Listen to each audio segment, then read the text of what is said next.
Te saluda Soldara Ramírez Francisco Javier, estudiante de medicina de cuarto año, y el día de hoy te hablaré de la fisiología de la sensibilidad. Este es tu canal para aprender medicina de una forma muy sencilla, llamado Burron Medicine, y te invito a que me sigas en la cuenta de Instagram con el mismo nombre, en el que podrás encontrar apuntes de medicina. Lo primero que hay que decir es que la sensibilidad o las sensaciones se originan en la piel y actúan sobre diversos receptores de acuerdo al tipo del estímulo desencadenante. También debes de saber que la sensibilidad se origina por la transformación de un tipo de energía física o química en un estímulo nervioso, llamado transducción sensorial. Entonces, vamos a empezar con el tema. Para que se pueda dar la capacidad de poder captar diferentes sensaciones y percepciones, esto se integra a través de tres elementos fundamentales y que debes de aprenderte porque es el tema central de la fisiología de la sensibilidad. Y son, punto número uno, los receptores de los que ya te venía hablando, los cuales pues se clasifican de acuerdo a mecanorreceptores, termorreceptores, que son los encargados de percibir el calor, el frío, quimiorreceptores, fotorreceptores y nociceptores.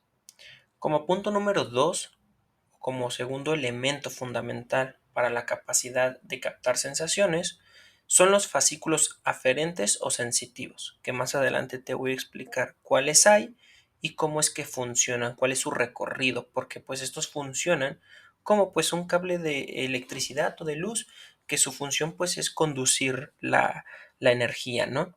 Entonces es de igual manera en nuestro cuerpo, de una forma similar. Son como los cables que conducen dicho estímulo.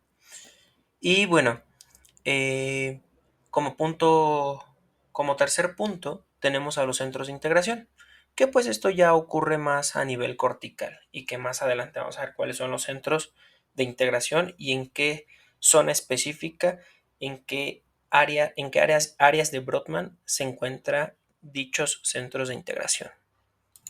Comenzaré a explicarte cada uno de los tres elementos que ya antes te mencioné y vamos a empezar con los receptores, los cuales pues se definen como grupos de neuronas especializadas en captar los cambios del medio ambiente y estos se clasifican de acuerdo a la sensación que transmiten.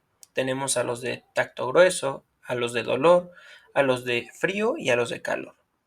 En los de tacto grueso podemos mencionar a los corpúsculos o discos de Merkel, los cuales se localizan en la epidermis. Para esto debes de recordar histológicamente cómo está compuesta la piel. Debes de recordar que tenemos la epidermis, la dermis y la hipodermis. Entonces, estos corpúsculos o discos de Merkel se encuentran en la epidermis, en lo más superficial, por así decirlo, en lo más exterior.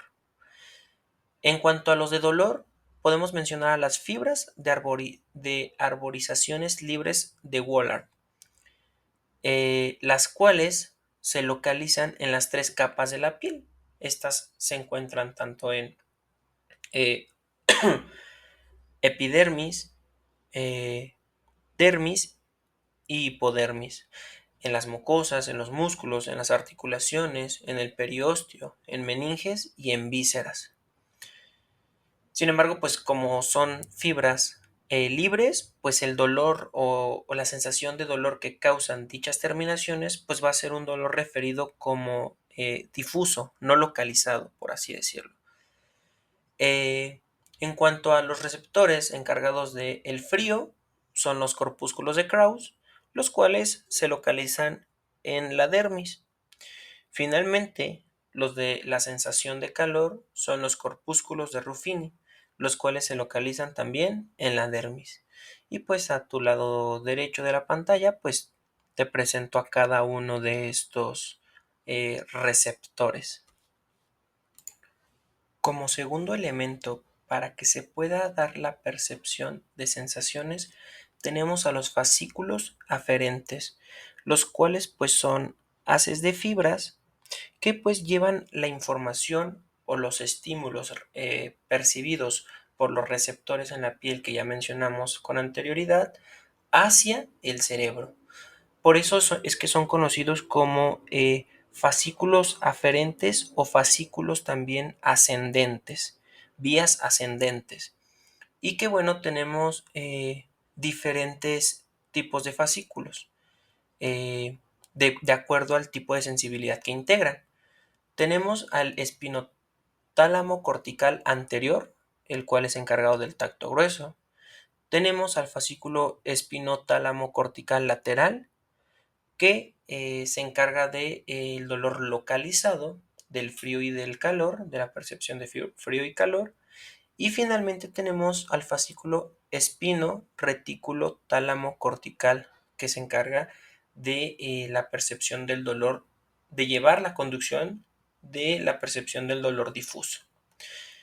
Y bueno, en la imagen tenemos diferentes receptores que ya habíamos hablado con anterioridad, a los corpúsculos de Ruffini, al bulbo de Krauss y terminaciones libres, que pues lo que van a hacer es hacer sinapsis con esta segunda neurona para que a través de los fascículos aferentes se lleve la información hacia el cerebro, específicamente hacia la corteza, donde se encuentra el área somatoestésica, en donde se van a percibir las sensaciones, que más adelante vamos a hablar cuáles son estos centros integradores. Ahora bien, en esta diapositiva te voy a explicar el fascículo espino-tálamo cortical anterior y lateral, para que puedas conocer cómo es que cómo se da la conducción de estos estímulos percibidos por la piel y por qué vías pasan para que puedan llegar hasta el cerebro. Y bueno, eh, después de que los receptores del tacto grueso son estimulados, que si recuerdas, los encargados del tacto grueso son los corpúsculos o discos de Merkel. Posterior a que estos son estimulados, las fibras llegan al ganglio de la raíz posterior, donde penetran a la médula espinal y realizan sinapsis con la sustancia gelatinosa de Rolando, donde se decusan al lado opuesto para localizarse en el cordón anterior. Esta decusación es muy importante que la entiendas en este momento porque debes de saber que el hemisferio cerebral derecho, si se encuentra lesionado, entonces clínicamente la afección se verá reflejada en el hemicuerpo izquierdo por esta decusación. O sea, si el cerebro izquierdo se encuentra, o bueno, el hemisferio cerebral izquierdo se encuentra lesionado, entonces será el hemicuerpo derecho el que encontremos alteraciones en nuestra exploración física. Entonces, nos quedamos en esta decusación donde, posterior a que se decusa, eh, realiza se localiza en el cordón anterior, asciende a través del tallo cerebral, el cual está compuesto por el bulbo raquídeo, el puente y el mesencéfalo, que son las tres imágenes del medio, médula oblongada, puente y mesencéfalo en esta imagen, y posterior a esto para hacer sinapsis con el núcleo posteroventral del tálamo óptico, en donde se originan las fibras que llegan al brazo posterior de la cápsula interna, esto para llegar finalmente hacia el área somestésica, donde se hacen conscientes los estímulos del tacto grueso. Entonces, todo lo que ya te mencioné es la vía que sigue dicho fascículo para que nosotros podamos percibir las sensaciones de la piel. Finalmente, tenemos al tercer elemento de la vía para que se puedan hacer conscientes los estímulos y las sensaciones, los cuales son los centros de integración que se encuentran en el área somestésica, más específicamente las áreas 3, 1 y 2 de Brodmann, y que se encargan de la percepción de la sensibilidad. y que en la imagen las puedes encontrar de color verde, amarillo y rojo, y que éstas se encuentran localizadas en el lóbulo parietal. No lo olvides, puede ser pregunta de examen. Y que bueno, es importante también que sepas que la mayor parte de los impulsos que recibe esta área provienen del núcleo ventral posterior del tálamo, la cual pues también puede ser pregunta de examen. Entonces, con esto finalizamos la vía y con esto podemos entender por qué se llama espinotálamo cortical, médula espinal, tálamo y finalmente corteza cerebral. De esta forma es que siguen o es el camino o es la vía que tienen que seguir los estímulos para hacerse conscientes, para que se perciba la sensibilidad. Y que bueno, esto es algo más clínico, más de hospital, pero debes de saber que las parestesias se presentan como una expresión de irritación de las vías sensitivas.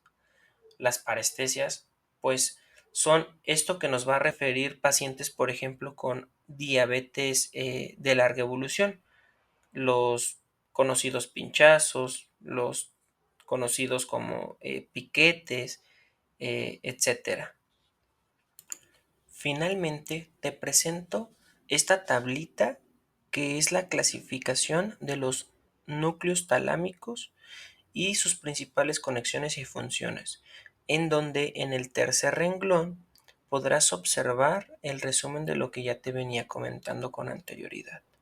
Tenemos al núcleo talámico ventral posterior, el cual hace conexión cortical en las áreas 3, 1 y 2 de Brodmann. Estas áreas ubicadas en el lóbulo parietal y que su función está relacionada con la sensibilidad somática general, vestibular y gustatoria.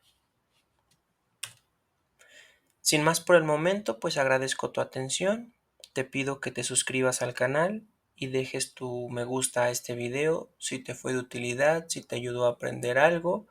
Y también pues te invito a que me sigas en mis demás redes sociales, en Instagram, en la cuenta de Burnout Medicine, en donde podrás encontrar resúmenes de medicina que pues te pueden ayudar de mucho a aprender o para cuestiones de examen.